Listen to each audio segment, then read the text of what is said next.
Lucas 7,31, diz a palavra: a quem, pois, comparareis os homens da presente geração? E a quem são eles semelhantes? São semelhantes a meninos que, sentados na praça, gritam uns para os outros: nós nos tocamos flauta, e não dançastes, entoamos lamentações, e não chorastes. Pois veio João Batista, não comendo pão, nem bebendo vinho, e dizeis: tens demônio. Veio o Filho do Homem, comendo e bebendo, e dizeis: eis aí um glutão e bebedor de vinho, amigo de publicanos e pecadores. Mas a sabedoria é justificada por todos os seus filhos.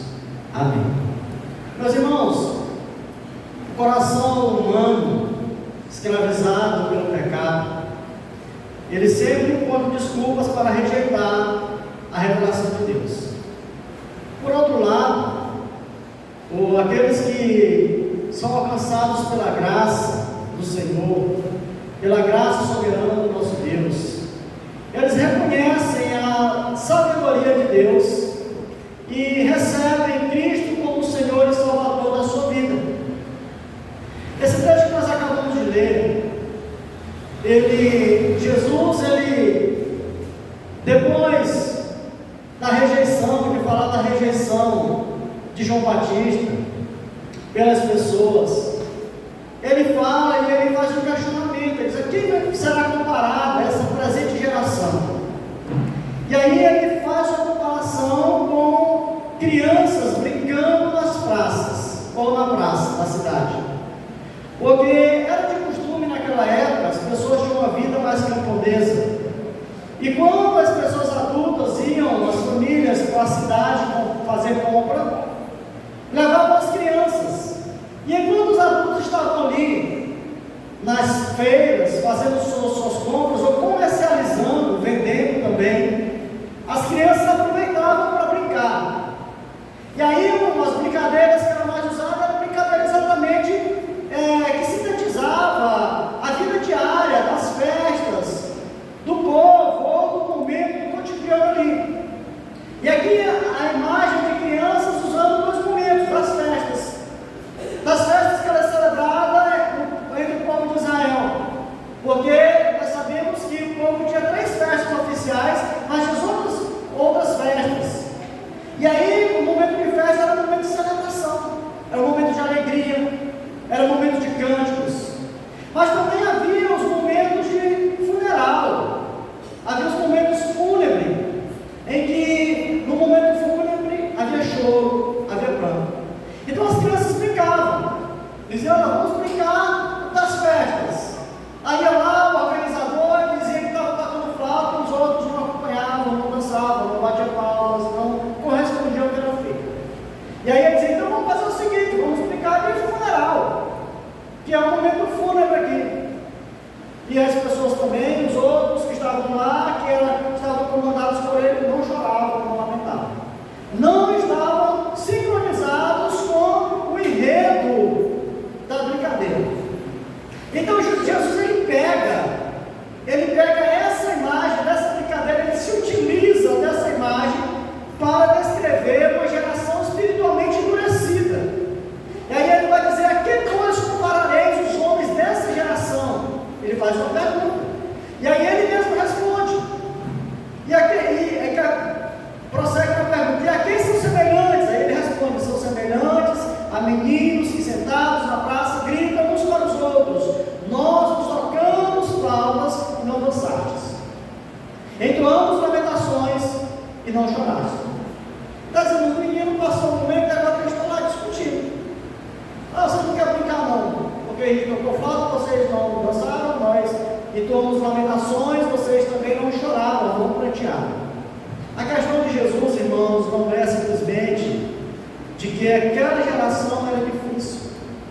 Não é essa a questão. O problema era muito mais profundo, porque ele estava ali diante da revelação de Deus e não queria se submeter a ela, porque João Batista veio antes de Cristo, eles rejeitaram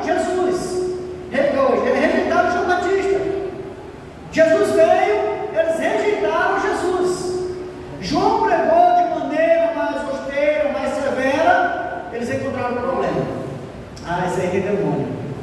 Esse aí prega desse jeito, aí tem demônio, prega duro, chama as pessoas de raça de víbora, né? Prega de uma forma dura, esse aí está endemoniado. Aí Jesus vem e se manifestando graça, misericórdia, proximidade com as pessoas, até as mais vis pecadores. Encontraram o demônio também, né? Esse aí é o beberrão, o bebedor de vinho. Olha os parceiros, os companheiros dele, quem ele visita, as pessoas que ele ama. Irmãos, isso tudo revela uma verdade profunda, que o problema fundamental do pecador não é a fonte de luz. O problema fundamental do pecador, do homem pecador, é a resistência à luz de Deus, à luz que ele já concedeu. Esse é o maior problema da humanidade. O homem natural, ele não é Deus, de forma alguma. Ele não está simplesmente esperando evidências o suficiente para crer. Não, ele não está apenas esperando, olha, quando tiver evidências eu vou decidir, esse aqui é Jesus. Não é esse o problema, porque o seu coração está inclinado para cada vez mais se afastar de Deus. Esse é o coração humano, do homem natural, do homem que não foi alcançado pela graça, aquele que não foi regenerado pelo Espírito Santo. Ele é inclinado a querer se afastar de Deus e não se aproximar de Deus. Ele é inclinado a cada vez mais se adentrar no breu da escuridão e não se aproximar da luz. Esse é o problema do homem. Por isso, a necessidade, irmãos, do homem não é apenas de informação, mas a necessidade do homem é de regeneração. Informação, o povo judeu tinha muito. Sabia até a cidade que Jesus nasceria. Tinha muitas informações dadas por Deus através dos profetas, tinha as escrituras. O problema não era a falta de informação, o problema era a falta de regeneração, de um coração novo, de uma nova mentalidade. Para nós entendermos, irmãos, compreender corretamente esses versículos que foram lidos, nós precisamos olhar para todo o capítulo 7, o que está acontecendo. Porque o capítulo 7, se você olhar, apresenta vários acontecimentos importantes. Jesus cura o servo do centurião, que estava doente, e o centurião vai até ele, e ele pede a Jesus, Jesus com uma palavra de longe, cura aquele homem. Jesus ressuscita o filho de uma viúva na cidade de Naim, aquela mulher vem saindo, Jesus vem para a multidão, o pessoal alegre, porque houve uma cura do filho do centurião, eles vão entrando numa aldeia chamada Naim. Quando eles vão cruzando a cidade, dobrando a esquina, entrando, vem um cortejo fúnebre. O filho único de uma mulher que já era viúva, já tinha perdido seu marido, vinha vindo lá, levando para ser enterrado. A morte, aqui, a vida vem aqui e se encontra. Jesus cura ressuscita, dá vida àquela criança novamente, trazendo esperança àquela mãe, trazendo alegria àquela cidade que estava totalmente comovida com aquele fato. Aí também depois João Batista está preso. Ele manda também emissários, depois de saber o que está acontecendo, ele manda pessoas, 2 discípulos vão lá para perguntar a Jesus. Ele chega até onde Jesus está e pergunta: és tu aquele que estava para vir? Ou haveremos de esperar outro? Essa é a pergunta de João Batista. Ele estava mandando perguntar: teu primo que está preso, porque o que está acontecendo é algo diferente. E aí Jesus, então, à vista daqueles homens, ele faz alguns milagres ali. Antes de responder a eles, Jesus cura ali pessoas que estavam cegas, pessoas que eram coxos. Jesus, ele cura leprosos. Jesus, ele dá audição a surdos. Jesus, ele ressuscita mortos ali como eles estavam sabendo. E ele diz mais: aos pobres está sendo anunciado o Evangelho, a boa nova, a boa notícia da salvação. E aqueles homens voltam para levar a resposta para João Batista. Nesse momento, então, Jesus fala a respeito de João Batista. E ele diz, afirmando, faz uma afirmação extraordinária, dizendo: entre os nascidos de mulher, ninguém é maior do que João. Portanto, irmão, João não era um falso profeta, para que o povo pudesse rejeitar e desprezar. Ele não era um falso profeta. Ele não era uma pessoa que estava ali com uma mensagem falsa. Pelo contrário, ele era mensageiro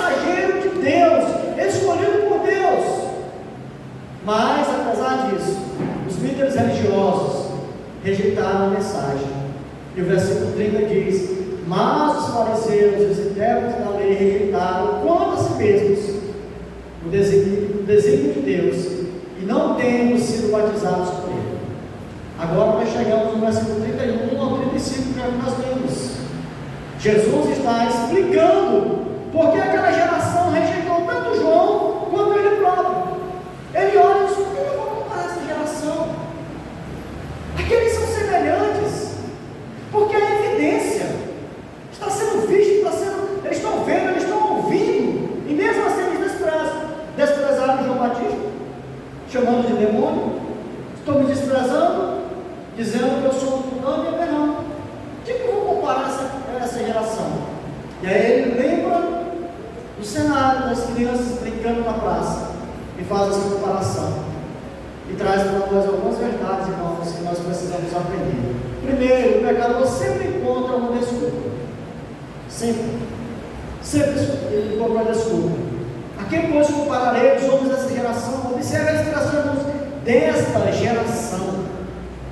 Jesus não está falando simplesmente de crianças, ele está falando de adultos, de pessoas, irmãos, que tinham conhecimento das Escrituras, eram fariseus, eram conhecedores da lei, intérpretes da lei que ali estavam, eram pessoas que frequentavam o templo, eram pessoas que frequentavam a sinagoga, eram pessoas que sabiam da promessa da vinda do Messias, e essas pessoas esperavam a vinda do Messias.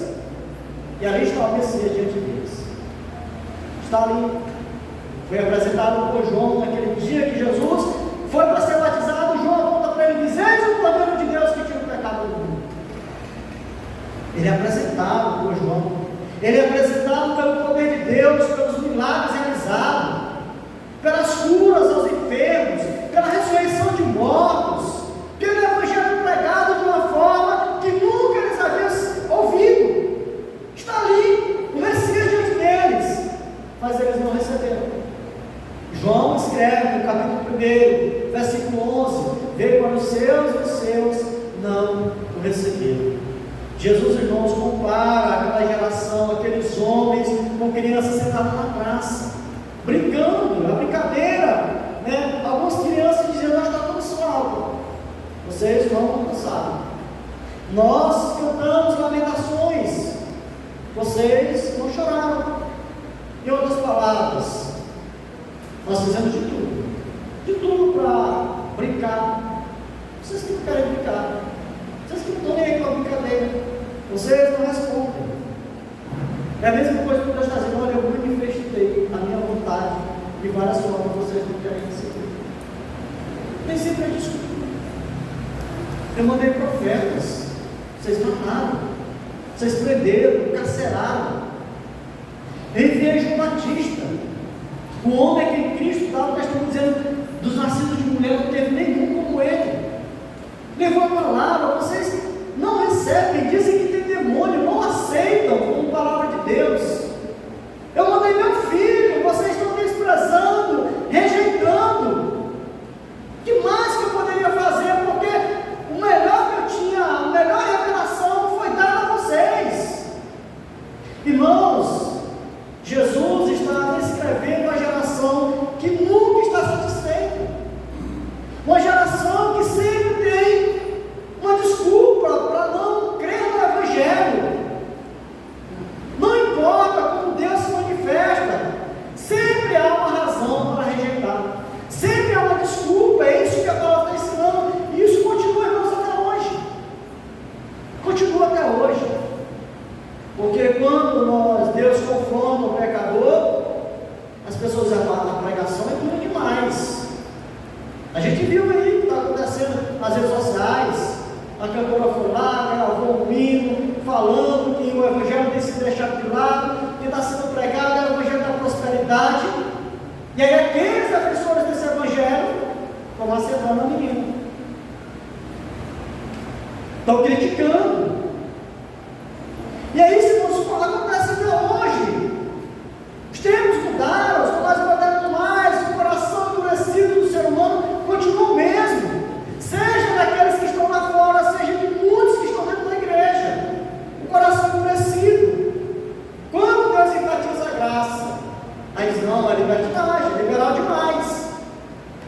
graça, tem que ter obras no meio. Ninguém é salvo só por graça, tem que ter uma ajudinha também, o ser humano tem que ajudar. E aí quando, né, Deus traz uma palavra e a igreja prega a palavra verdadeira, é legalismo, é muito legalismo. Quando fala sobre graça é barato, é evangelho barato, não compreende a graça como deveria compreender, sempre haverá uma desculpa. Quando o culto é tradicional, como o nosso, é ultrapassado. A igreja é só veteriana, já. Aí muitos dão desculpa, não vou para a igreja, não, o pastor é ladrão. O pastor é ladrão, tem muitos. Né? E a desculpa, sempre não dá desculpa, não, a igreja está cheia de gente ruim. E sempre cabe mais um. Sempre cabe mais um, por isso que o evangelho está chamando. Porque é exatamente isso, a compreensão do verdadeiro evangelho, ser humilde de espírito, é reconhecer a sua miséria espiritual. E se entregar e se jogar nos braços do Senhor, para restaurar a sua alma.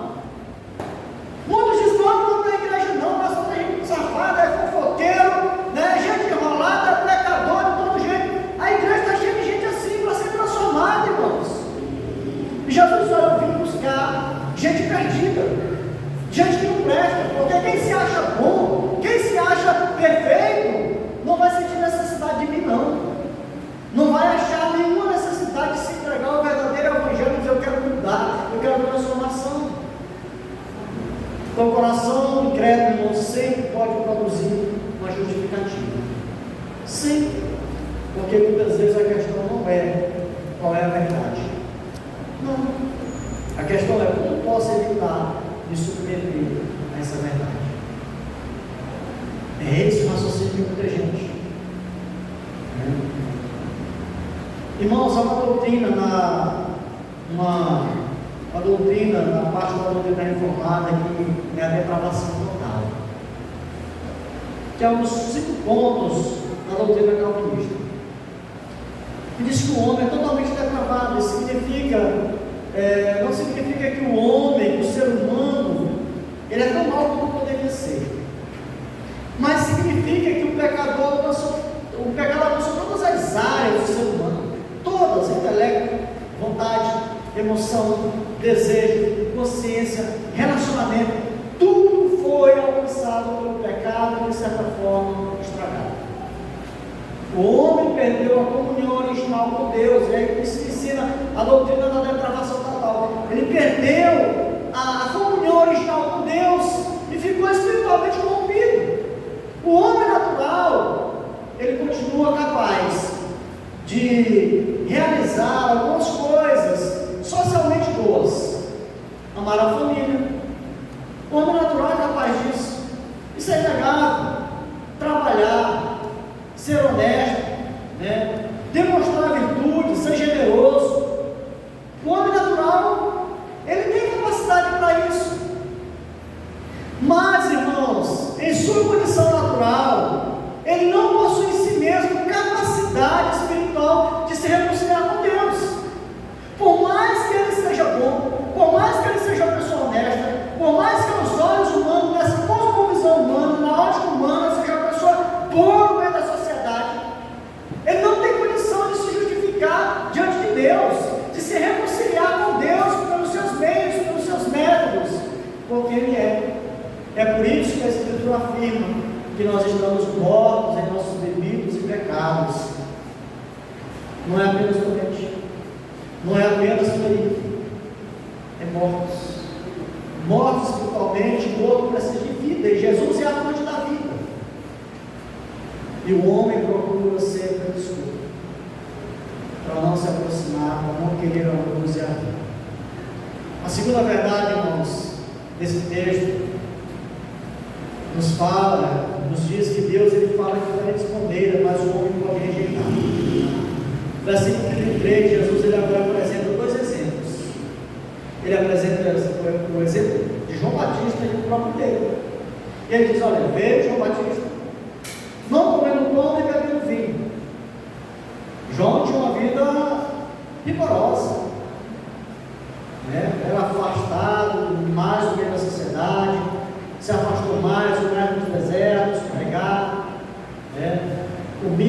sua comida era mel, gafanhoto, sua roupa não era roupa de grife, não era nem do 20, era do 7.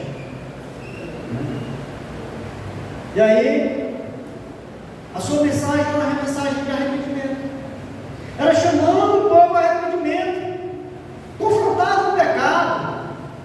As pessoas iam, as camadas da sociedade iam até ele, as mais simples, autoridades, soldados, religiosos, e ele confrontava, dizendo: arrependei-vos, raça de víboras, mudem a vida de vocês, transformem-se, deixem que o Evangelho transforme vocês, arrependem do pecado de vocês.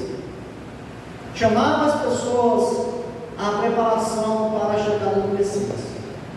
Qual foi a reação das pessoas? Usaram. Você tem demônio, ele é demoniado, olha a palavra dele aí, olha como ele prega. É palavra dura. Nós não suportamos isso, chamar nós de raça de víbora. Nós somos pecadores, somos religiosos, é endemoniado. Rejeitaram João.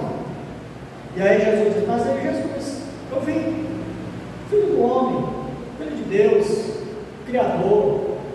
Ele veio, se apresentou. Veio o Filho do homem comendo e bebendo, diz o texto. Jesus participava das refeições. Estava no meio da sociedade. João era lá mais afastado. Jesus, ao contrário, estava no meio. Aproximava das pessoas, entrava nas casas, relacionava com publicanos, recebia pecadores. Qual foi a reação das pessoas? A acusação deles: esse é um glutão, um morto de fome, é um beberrão, um bebedor de vinho, possível da época de publicanos e pecadores. Nem se exclui dessa raça, pelo contrário, anda com eles, vive com eles, come com eles, bebe, festeja, vai na casa deles, deixa eles se aproximar dele. Percebe, irmãos, a ironia? João era rígido demais, Jesus livre demais. João não servia, Jesus também não servia. A palavra de João não servia, a palavra de Jesus também não servia. O problema, irmãos, não era o estilo, o problema era o coração. Porque ali eram dois estilos totalmente diferentes, mas foram recusados. O problema era o coração. E aqui, irmãos, chama a atenção uma coisa: que a religiosidade ela pode ser uma forma resistente, de resistência a Deus. Esse ponto ele é particularmente importante para a igreja. Por quê? Porque aqueles homens eles eram religiosos, eram pessoas religiosas, conheciam a lei, conheciam as profecias, esperavam o Messias, mas rejeitaram o próprio Messias quando estava diante deles. Quando a profecia se cumpre, quando as promessas se cumprem, eles rejeitam. Isso significa, irmãos, que é possível estar, o ser humano, nós estarmos muito próximos das coisas de Deus e ainda estar distante do próprio Deus. É um alerta para nós, porque nós podemos, irmãos, estar muito perto das coisas de Deus, mas ao mesmo tempo estar longe de Deus. Podemos frequentar cultos, conhecer os hinos do hino, cantar louvores, ler a Bíblia, ter uma Bíblia, ser batizado, participar da escola bíblica, ter cargos, ser membro da igreja, conhecer doutrinas, e ainda assim não amar verdadeiramente o Cristo. Corremos esse risco. Corremos, irmãos, esse risco, tanto eu quanto você e todos que estão nas igrejas. A pergunta não é apenas: você conhece a doutrina? A pergunta é: você conhece Cristo? Porque essas pessoas conheciam. Eles tinham conhecimento das profecias. Eles sabiam que as profecias eram intérpretes da lei que estavam ali, mas não conheceram o próprio Cristo. Que Deus tenha misericórdia de nós, irmãos, para que nós não possamos apenas estar tendo contato com o sagrado, mas de fato conhecer o sagrado, conhecer a Cristo, amar a Cristo verdadeiramente. Que Deus tenha misericórdia da sua igreja. A doutrina verdadeira, irmão, deve conduzir a Cristo. O conhecimento das Escrituras deveria conduzir aquelas pessoas a Cristo, a reconhecer, ver o que eles estavam fazendo, a mensagem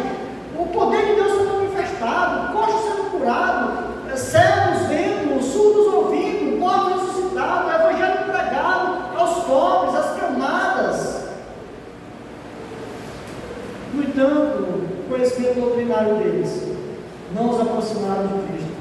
E a doutrina verdadeira como deve conduzir o homem a Cristo. Terceira verdade desse texto: o problema não é a falta de evidência. Porque quando a gente observa todo o capítulo 7, Jesus, ele acabou de realizar milagres. Cura só com o poder da sua palavra de longe. De longe, um rapaz. Ele vai lá e ele cura. Ele manifesta o seu poder sobre a morte, a sua autoridade sobre o inimigo mais temível da humanidade, a morte. Ressuscita uma criança, um jovem. Quando os emissários de João Batista chegam, ele faz vários milagres à vista deles. Fanático para ele: vocês ouviram e viram. Vocês ouviram da cura, vocês ouviram da ressurreição, mas vocês viram acontecendo isso aqui. Vai lá e diga para ele. Jesus acabou de realizar milagres, irmão. O poder de Deus está sendo mostrado. João deu testemunho, a Escritura aponta, o Evangelho anuncia. Mesmo assim, a rejeição. A palavra pregada hoje, irmãos, o Evangelho tem libertado tantas pessoas das drogas, dos vícios, da vida errada. Quantas pessoas mais diante da sociedade, à vista da sociedade, são libertadas, onde vivem de forma diferente, transformada. Evidência da transformação do poder de Deus na vida das pessoas e a rejeição. Isso demonstra algo importante: milagres por si só não regenera o coração. Milagre por si só não regenera o coração, porque a regeneração é obra do Espírito Santo. A regeneração, ela é obra do Espírito Santo. A fé salvadora é dom de Deus. A conversão é fruto da graça de Deus. Portanto, irmãos, o que a gente vê hoje são muitos lugares, em muitos ambientes, o convite, o chamado para ver milagres, para realizar milagres. Mas a palavra de Deus, de forma sincera, pregada, chamando o homem ao arrependimento, olhando o homem como um pecador miserável, morto espiritualmente, que precisa ressuscitar espiritualmente, ser regenerado, tem sido abandonada. E milagre por si só não gera salvação. A prova está aí: cura, ressurreição, milagres de várias formas, grandes, pequenos, como a gente pode dimensionar ou não dimensiona assim. Mas não havia conversão, porque a regeneração é obra do Espírito Santo, a salvação é um dom de Deus, a conversão é fruto da graça de Deus. Por isso Jesus diz: não, ninguém pode ver isso do Pai que me enviou, não consegue. Quarta verdade, irmãos, que nos salta aos olhos aqui desse texto, porque o começo diz que o homem procura desculpa. O homem natural está procurando desculpa para rejeitar o Evangelho e o Cristo do Evangelho. Mas no final do texto, na fala de Jesus, ele diz que a sabedoria de Deus será confirmada pelos seus filhos. Diz o texto: mas a sabedoria é justificada por todos os seus filhos. Essa frase, irmãos, ela é poderosa, porque os homens podem questionar, os homens podem criticar, podem rejeitar, podem zombar de Deus, do próprio Evangelho. Mas a sabedoria de Deus não será derrotada pela opinião humana. Ela vai prevalecer. O homem, crendo ou não, o que prevalece é a vontade de Deus, é a sabedoria de Deus, é a soberania de Deus. Deus continuará certo, irmãos, mesmo quando todos os homens estiverem errados. Ele continuará certo. A cruz é o maior exemplo disso, porque a vista da humanidade na cruz era a derrota de Deus, era a derrota de Jesus, mas aos olhos de Deus era a vitória. Aqueles que não conheciam o Evangelho, quando olharam Cristo ali ensoitado, faltou tanta gente, assim mesmo não pode salvar.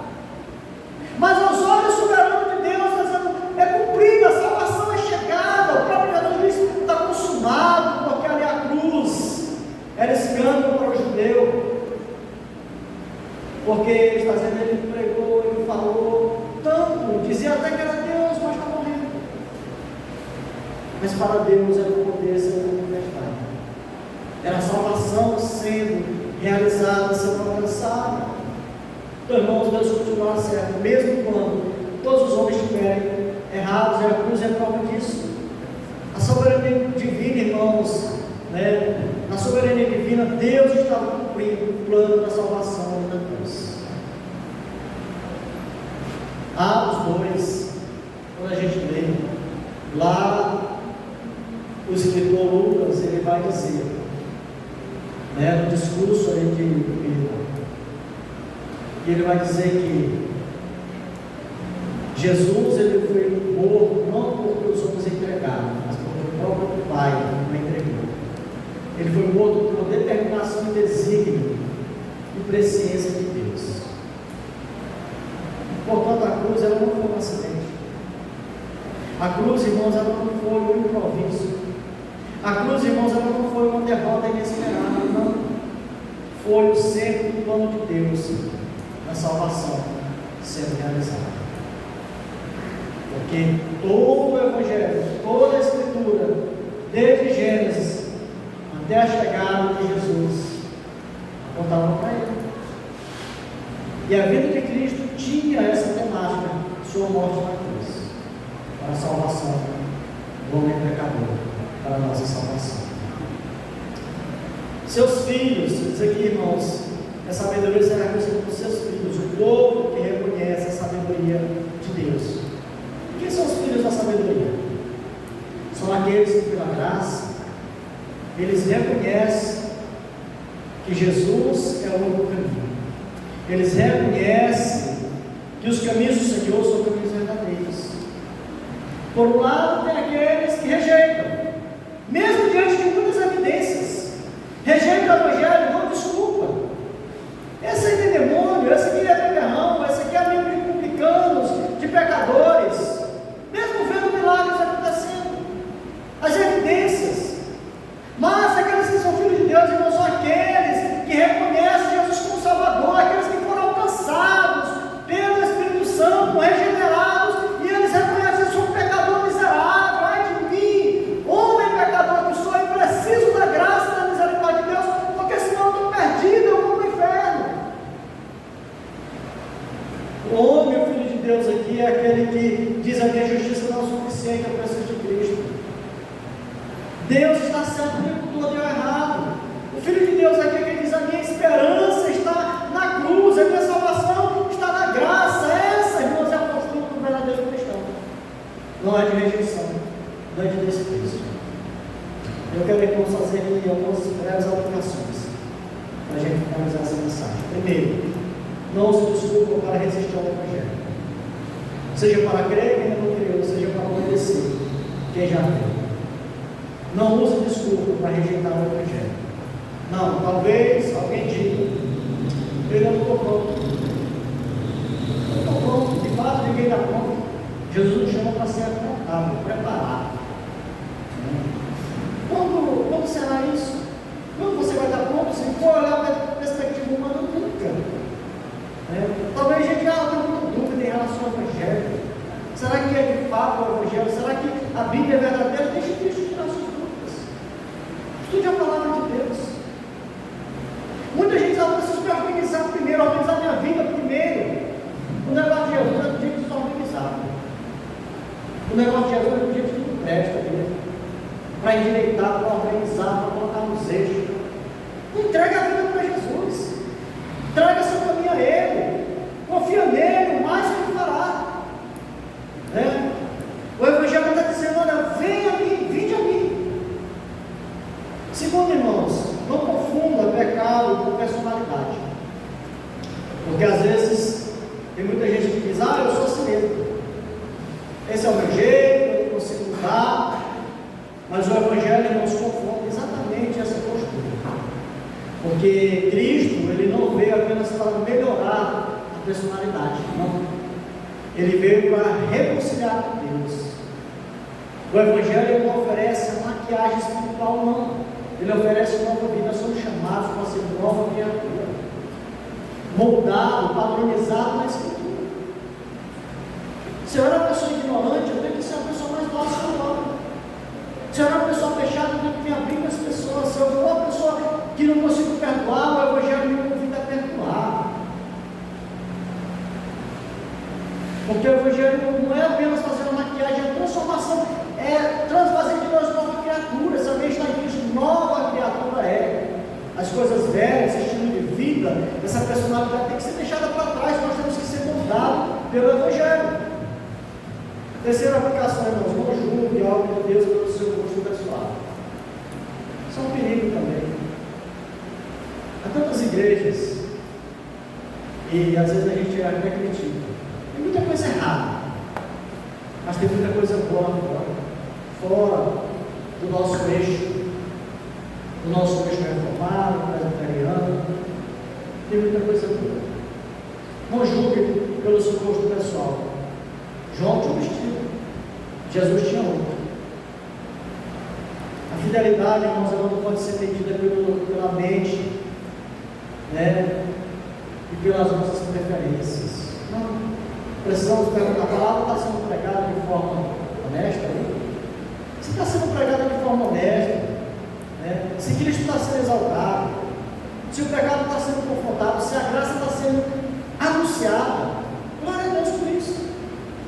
Glória a Deus por isso. Quarta aplicação, irmãos, e último: pregadores não podem e não devem tentar agradar a todos. Jesus não agradou a todos, João não agradou a todos, Paulo não agradou a todos, a igreja não agrada a todos. A missão de quem prega, de quem anuncia, de quem defende a sua fé, não é produzir aplausos. Infelizmente, a gente tem visto hoje que muitas pessoas querem produzir aplausos, querem fama, querem estar no pedestal. Mas a missão de quem prega, de quem anuncia o Evangelho, é proclamar a verdade. João fez isso, Jesus fez isso, os apóstolos fizeram isso. Devemos, irmãos, fazer isso. O ministro fiel, ele não pode dizer, o que ele pode dizer é: assim diz o Senhor. Essa é a mensagem.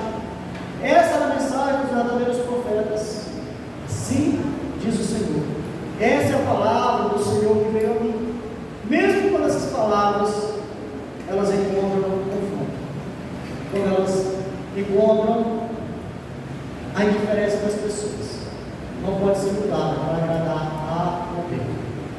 Tem que ser a verdade. Eu quero concluir, irmãos, fazendo uma pergunta: de que lado você está? Qual lado você está? Porque aqui, quando a gente observa, tem dois lados, né? De um lado estão aqueles que sempre encontram a desculpa, seja para não vir a Cristo, seja para não servir a Cristo. Quantas pessoas que estão dentro da igreja e dão desculpa para não servir? Não vou trabalhar com criança, não tenho paciência. Um dos frutos do Espírito não é paciência. Quem produz o fruto do Espírito é o Espírito Santo. Não tenho habilidade, quem capacita da luz é o Senhor. Não posso trabalhar na escola bíblica porque eu não sei tal. Deus é que capacita. Não posso fazer isso, coloco muitas e muitas desculpas, nós colocamos, irmãos. Enquanto é isso, a obra de Deus, o reino de Deus, fica nesse. Enfraquece. De que lado você está? Daqueles que encontram uma desculpa? Ou daqueles que creem? Daqueles que proclamam a verdade? Porque aqui, quando a gente olha esse texto, tem esses dois lados, né? Aquele que dá desculpa, aquele que rejeita, né? Do outro lado estão aqueles, os filhos da sabedoria, aqueles que têm sabedoria para compreender o Evangelho e dizer: eu quero viver esse Evangelho, eu quero viver isso, eu quero obedecer dessa forma, porque eu estava perdido, eu fui encontrado. Não foi eu que encontrei Cristo, ele me encontrou. Eu estava nas trevas, ele me trouxe, me resgatou das trevas para a luz. Eu estava condenado, ele me deu salvação, escreveu meu nome no livro da vida. Eu pertenço hoje ao Senhor. E Ele eu chamo de Senhor, então eu tenho que ser servo dele. O que Ele quer de mim? Talvez, como você esteja há anos dentro da igreja, mas precisa fazer uma pergunta: eu realmente pertenço a Cristo? Não pergunte apenas: eu fui batizado, eu sou membro da igreja, eu frequento os cultos, eu tenho uma Bíblia, eu conheço doutrinas, eu conheço a Bíblia. A pergunta é: eu amo a Cristo? Eu me arrependo dos meus pecados? Eu me arrependo quando eu peco? Ou de fato não arrependimento? Eu confio somente em Cristo? Somente Ele pode me dar salvação? Ou eu estou confiando também nisso ou naquilo, de outra pessoa, no ritual, na religião, na minha força, na minha capacidade? A minha esperança está na obra dele. Porque o Evangelho, irmãos, não é um convite para melhorar a nossa vida um pouquinho, não. O convite é um chamado para a morte do velho homem e o renascimento para uma nova vida em Cristo Jesus. Hoje não procure desculpas, olhe para Cristo, porque o mesmo Cristo que foi rejeitado pelos homens, Ele está sendo oferecido, Ele foi oferecido pelo pecado. O mesmo Cristo que foi crucificado, ressuscitou. O mesmo Cristo que morreu, Ele reina. E o mesmo Cristo, irmãos, que chamou pecadores, continua dizendo hoje: vinde a mim. Seja para crer nesse Evangelho e ser salvo, seja para entregar a sua vida e ser mudada pelo Evangelho. Vinde a mim. Ao Deus que salva pecadores, toda honra, toda glória. Amém. Amém.